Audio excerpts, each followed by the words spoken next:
Hola y bienvenidos a un video más de Reflexiones Diri. Hoy vamos a hablar de... Denme un segundo. Hoy vamos a hablar de la destrucción del hogar. No tengo hogar. Y vamos a hablar también de la neurociencia en torno a este concepto.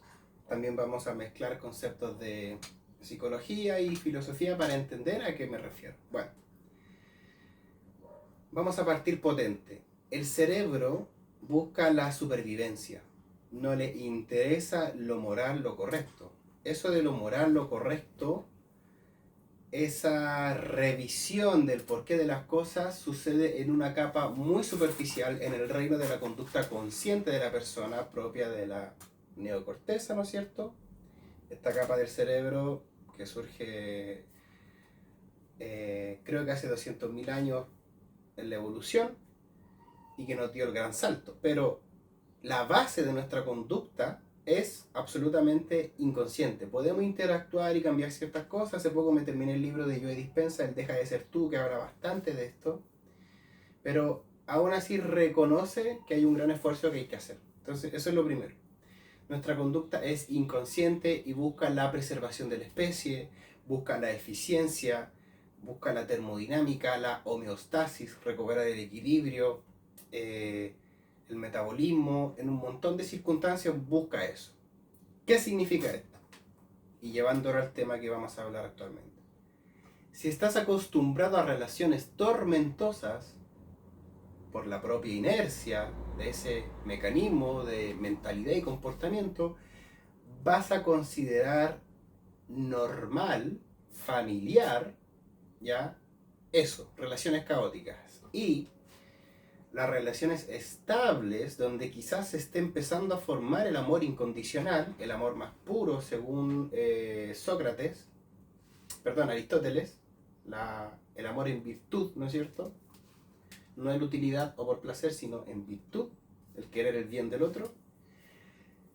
Te va a parecer desconocido y lo vas a rechazar porque el cerebro no se para a pensar esto será bueno, será malo. Dice, lo conozco, no lo conozco, si no lo conozco, adiós. Hay una frase muy buena que dice, es mejor diablo conocido que diablo por conocer. Y eso es lo que aplica el cerebro en las relaciones. Ahora, ¿qué sucede cuando una persona tiene claros sus sesgos, sus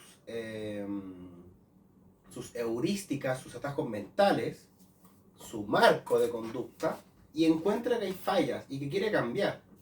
Bueno, racionalmente va a revisar, va a hacer un gran esfuerzo, va a esquivar el presente para observarlo mucho, porque tiene miedo de su propia conducta, se resiste a sentir con tal de analizar, pero al menos va guiando la conducta para formar, ojalá en un futuro, algo que aún desinhibido sepa amar y ser amado. Pero eso es un trabajo, es una etapa, ¿ya? Es una etapa que cuanto antes la de mejor, porque significa que tiene más tiempo, ¿no es cierto?, para aprovecharlo, pero hay personas con una edad muy desarrollada y con una madurez emocional, en este sentido, muy baja.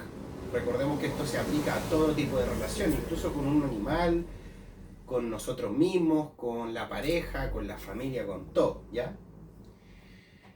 Entonces, por mucho que tú intentes tener una relación sana, la vas a sabotear.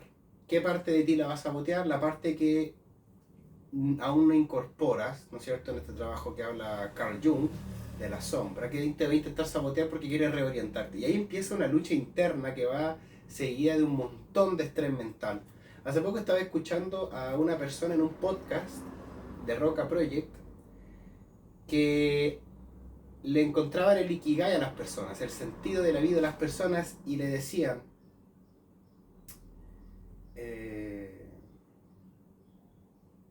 básicamente, que donde tú estás fluyendo, donde estás feliz y las cosas avanzan, ahí es tu camino. Y si las cosas están siendo duras, por ahí no es. ¿Qué pasa si yo quiero hacer bien las cosas, pero mi cerebro me obliga a hacerlas, entre comillas, mal? Vamos a tener una constante lucha. Y ahí es donde uno puede hacer distintos trabajos, como aceptar esas cosas malas que tú tienes y darle riendas sueltas cuando generen el menor impacto negativo posible. Transformar una conducta potencialmente peligrosa en algo constructivo. Y ese trabajo te llena de autoestima y de aceptación, porque, hombre, lo que te estaba limitando ahora te fortalece. Eso es muy potente. Entonces, entendiendo todo esto, cuando no tengo hogar, significa que estás tan acostumbrado a relaciones superficiales, ya sea porque las buscas en aplicaciones como Tinder, o relaciones tormentosas, que eres incapaz de formar un hogar. Un hogar es algo estable. El cerebro libera, sí, libera dopamina, serotonina, pero la más importante es la oxitocina, que es la hormona del apego o del hogar, que es una sensación agradable, la interpretación subjetiva, ¿no es cierto?, de aquí me quiero quedar. Pero ¿qué pasa cuando tienes relaciones superficiales y que se libera? Tu cerebro dice, ok, encontraste algo bueno, quédate aquí, pero mañana se termina. Por eso las relaciones de un solo encuentro o muy rápidas son muy adictivas, pero no estamos diseñados para eso. Hace poco estaba escuchando a una antropóloga, Izanami, española si no me equivoco, que también fue a Roca Project, y ella mencionaba que la duración del enamoramiento era aproximadamente 2 años, para que el padre fuera presente durante la primera infancia y la época más importante del niño. Es decir, químicamente estamos predeterminados a maniobrar una conducta, ¿ya? Entonces, ¿por qué luchar contra eso? ¿Por qué no aceptarlo? Si es el campo que hay, tienes un cuerpo, una edad, un órgano, una gónada, un tipo, ¿no es cierto?, una cantidad de cromosomas, un entorno. Lo primero es aceptarlo, después vemos qué hacemos con eso. Pero lo primero es aceptarlo, si no entramos en disonancia cognitiva y que ya la realidad se altera completamente. Entonces hay que tener mucho cuidado con qué somos intensos. Si yo me atrevo a ser intenso y entregarlo todo en un lugar que no tiene futuro, me estoy dañando a mí mismo. Y mientras más relaciones infructíferas tengas, más te acostumbras a relaciones infructíferas, más te va a costar valorar cuando aparezca la persona adecuada y correcta que encaje con tus valores. Eso es lo primero. Podemos hablar todo el día de qué hace una persona de valor, qué hace que sea bueno o malo, etcétera, que sea prometedor, un buen padre, que siempre, todo eso no importa si la vas a sabotear, porque tienes una hipergamia, porque tienes este deseo de que el amor duele, por ende siempre tiene que haber problemas, un montón de razones. Esa es la reflexión de hoy. Pero sí es cierto que una persona que fue abandonada en el inicio de su vida, de la niñez, y generó un apego inseguro, de los tres que hay, desorganizado, ansioso, evitativo, ¿cómo da el salto a un amor incondicional, que es el seguro? De estás cuando estás y acepto que con toda la incertidumbre del futuro, ¿no es cierto?, elijo estar acá. Eso es la real confianza. ¿Qué pasa cuando una persona no sabe lo que es eso? Cuando es idioma alienígena.